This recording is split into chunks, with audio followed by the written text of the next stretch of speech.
Akanwa k'umuntu ni urugingo rukomeye cyane kuko ariko kanyuramo ibimutunga kandi kakaba kagizwe n'ibice byoroshye bishobora kwangirika vuba mu gihe bititaweho. Kimwe mu bice byo mu kanwa bikunze kugira ibibazo bitandukanye birimo ishinya, aho abantu batandukanye bakunze kugira ishinya iva amaraso, abenshi ntibamenye ikibitera. Kuva amaraso mu menyo ni ikibazo gikunze kuba kuri benshi, ushobora kuba uri umwe muri abo cyangwa se hari uzibibaho. Akenshi biza gutyo gusa, uriye ikintu cyangwa se mu gihe uri koza amenyo. Niba ujya uva amaraso mu ishinya, waba uri koza amenyo cyangwa uri kurya, iyi ni indwara ikomeye, akenshi ituruka kuri bagiteriya ziba ari nyinshi mu kanwa, kandi ishobora gukomera uyirwaye, dore ko ishobora gutuma n'ishinya igenda ivaho. Bishobora no gutuma amenyo yawe yahunguka.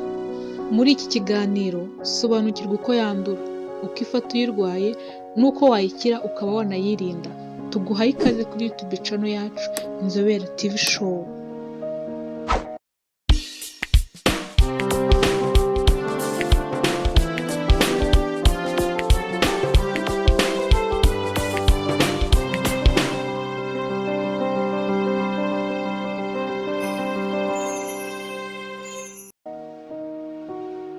Nk'uko tubikesha www.unithealth, www.ishusho.org na igihe.com. Iyi ndwara ubundi ikunze kugaragara ku bantu benshi ikabatera ipfunwe, ubundi iterwa n'iki? Ifata abantu ki? Ese yakira ite? Birashoboka se ko umuntu yayirinda? Ubaye utarakora subscribe, uyu ni umwanya mwiza wo kuyikora, ubundi tugakomezanya dusobanukirwa neza n'iki kibazo. Mu kanwa kacu habamo bagiteriya nyinshi zo mu bwoko butandukanye.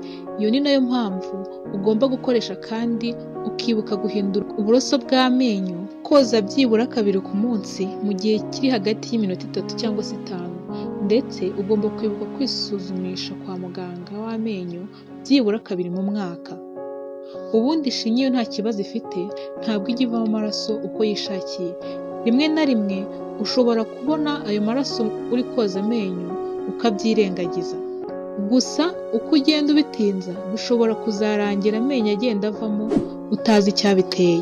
Mu kiganiro igihe yagiranye na Dr. Philbert wo mu ivuriro Advanced Dental ryita ku bafite indwara zo mu kanwa, yasobanuye ko kimwe mu bikunze gutera ishinya kuva amaraso ari ukutagira isuku mu kanwa. Yagize ati, buriya ishinya ni uburwayi ahanini buterwa n'isuku nke yo mu kanwa, kuko imyanda iraza igafata ku menyo. Noneho uko irushaho kugenda itindaho, ikagenda yinjira mu ishinya, ubundi ishinya ikava cyangwa se ikeguka ku menyo. Niho hahandi akantu kose gakozeho uhita uva amaraso. Uyu muganga yasobanuye ko hari indwara za karande zishobora kwangiza ishinya, ariko yemeza ko impamvu ikunda kuboneka ari umwanda. Ati, hari n'abantu baba bafite indwara zidakira bakaba bagira ikibazo cyo kuva kwishinya, nka diyabete ishobora kubitera, ariko byose intandaro ituruka kuri ya suku nke yo mu kanwa. Yongeyeho ko impamvu abantu bibasirwa n'izo ndwara ari uko umubiri uba utagifite ubudahangarwa buhagije, ukaba wahita ugira iki kibazo vuba. Niba uyirwaye akenshi, usanga twa duti dutwarwa n'amaraso aho dutangirira ku ishinya tuba twaramaze kuba dutoya tutageraho neza. Noneho ya myanda yajyaho, tukagenda tugasa nk'utubora, bigatera ishinya kuva. Yasobanuye ko hari ingaruka zikomeye zishobora guterwa no kudasukura mu kanwa neza, zirimo gukurura uburwayi butandukanye. Yagize ati, hari ingaruka nyinshi zishobora guterwa n'umwanda wo mu kanwa. Imyanda myinshi mu kanwa ishobora gutera utubyimba mu kanwa, hamwe ugasanga umusaya w'umuntu wabyimbye. Yakomeje avuga ko umuntu ashobora no gutakaza amenyo kandi bidaterwa n'izabukuru. Ati, hari ukuba umuntu atakaza amenyo igihe kitaragera. Akenshi nk'amenyo y'imbere yo hasi, usanga 90% y'abantu bakuze bayatakaza kubera umwanda, kuko ya myanda ijya ku ishinya ni nako ijya no mu igufa riba rifashe amenyo, bityo rero ugasanga umuntu ayatakaje igihe kitageze. Yongeyeho ko kutoza amenyo neza bishobora guteza umugore utwite ikibazo, ndetse bikaba byagira ingaruka mbi ku mwana uri mu nda. Ati, nko ku bagore batwite usanga akenshi bakunda kubyimba ishinya kubera ko ya myanda yinjiyemo kandi umugore utwite ubudahangarwa bw'umubiri we buba bwaragabanutse bigatuma ya shinya ibyimba. Iyo ishinya itangiye kubyimba kubera ya misemburo irimo, bishobora gutera ubwiyongere bw'imisemburo yitwa prostaglandins, kandi iyo yabaye myinshi mu mubiri w'umugore utwite bishobora kumutera kubyara igihe kitageze. Si ibyo gusa, kuko isuku nke yo mu kanwa ishobora kukuviramo indwara yo kunuka mu kanwa. Izi zose ni ingaruka zishobora kukugeraho kubera ko utagize isuku mu kanwa kawe, bigatuma ya myanda ijya ku ishinya ikayangiza, kandi kwirinda bidahenze. Dr. Mbusi yavuze ko abantu bakwiye kwita ku isuku yo mu kanwa cyane, bakozamo n'imiti yabugenewe ndetse bakagera n'igihe runaka bakajya kwa muganga bakabogerezamo. Ati abantu bakwiye kwita ku isuku yabo yo mu kanwa kuko iyo utayikoze urangirika. Umuntu aba akwiye koza mu kanwa byibuze 2 ku munsi, cyane cyane nijoro. Iyo ubikoze neza nta kibazo wahura nacyo. Umuntu agomba koza mu kanwa neza n'uburoso bw'amenyo n'umuti wabugenewe.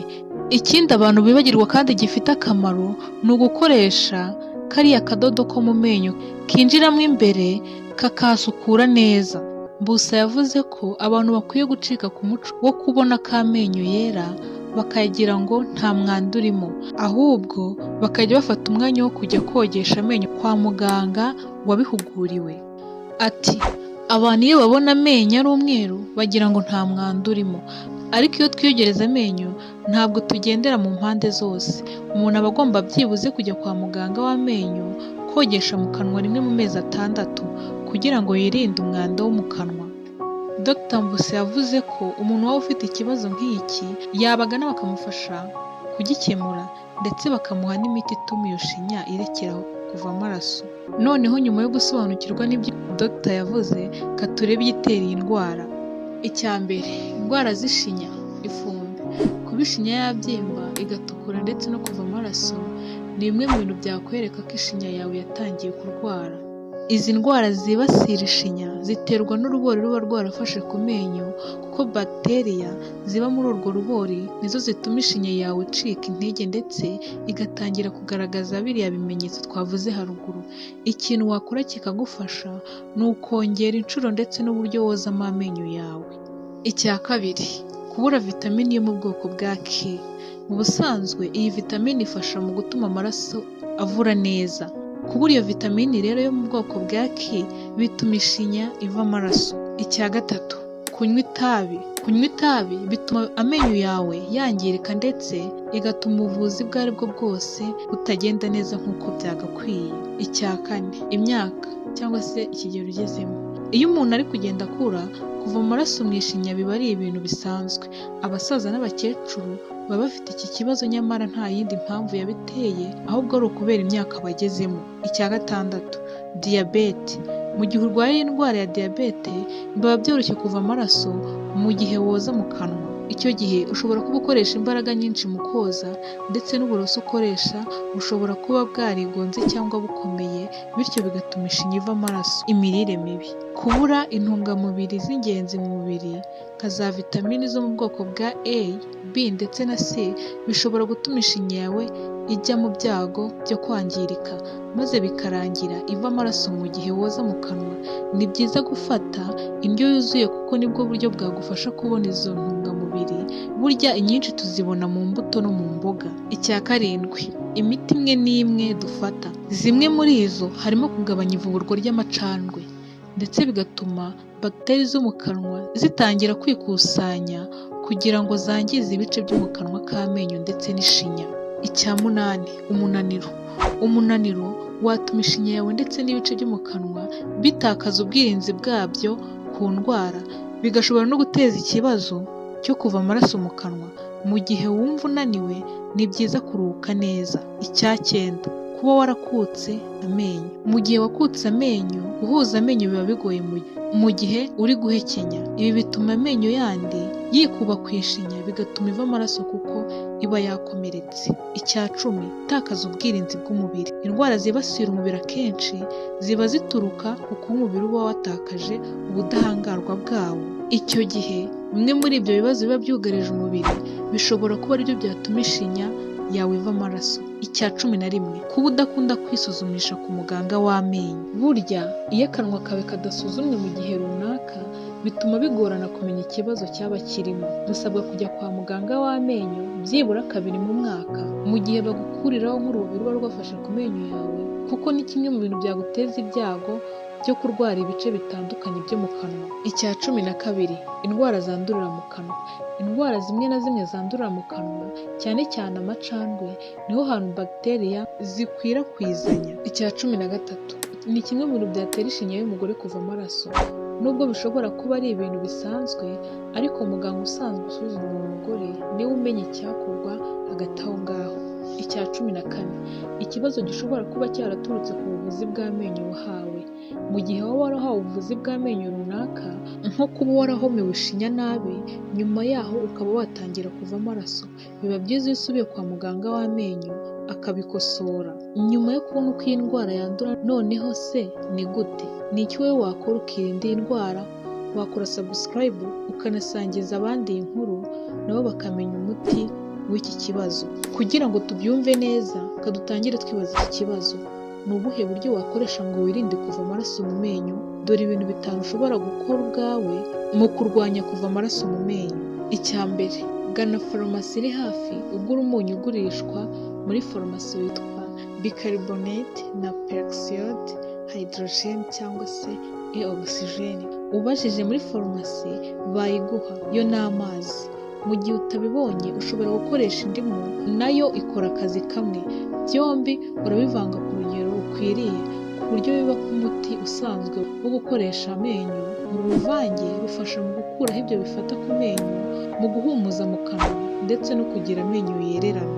Icya kabiri, mbere yo kuryama nijoro, fata amazi y'akazuyazi uyavangemo akunyu gake mu gakombe k'amazi.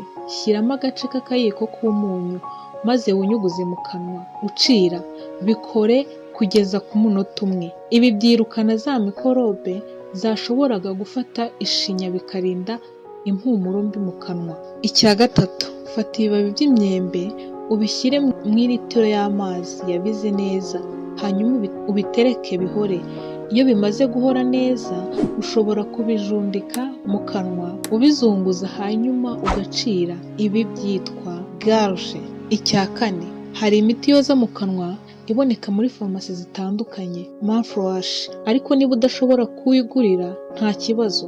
Dore uburyo wabikora: fata igikombe cy'amazi ushyiremo akayiko kamwe ka vinegere cyangwa se umutobe w'indimu, hanyuma ubikoreshe buri gitondo. Ushobora no kubinywa nta kibazo. Icya gatanu, amavuta y'ingenzi yitabazwa aha twavuga nka lavender oil, aloe vera, amavuta y'igikakarubamba, peppermint. Ikiganiro twari twabateguriye uno munsi naha tugishoreje. Wagisangiza abandi ukanakora subscribe kugira ngo icyo ubutaha kizakugereho ku gihe. Ubaye waracitswe n'izindi video zabanje, wareba mu zindi twakoze. Ikiganiro cyacu nakagaruka, naho ubutaha. Turabashimiye.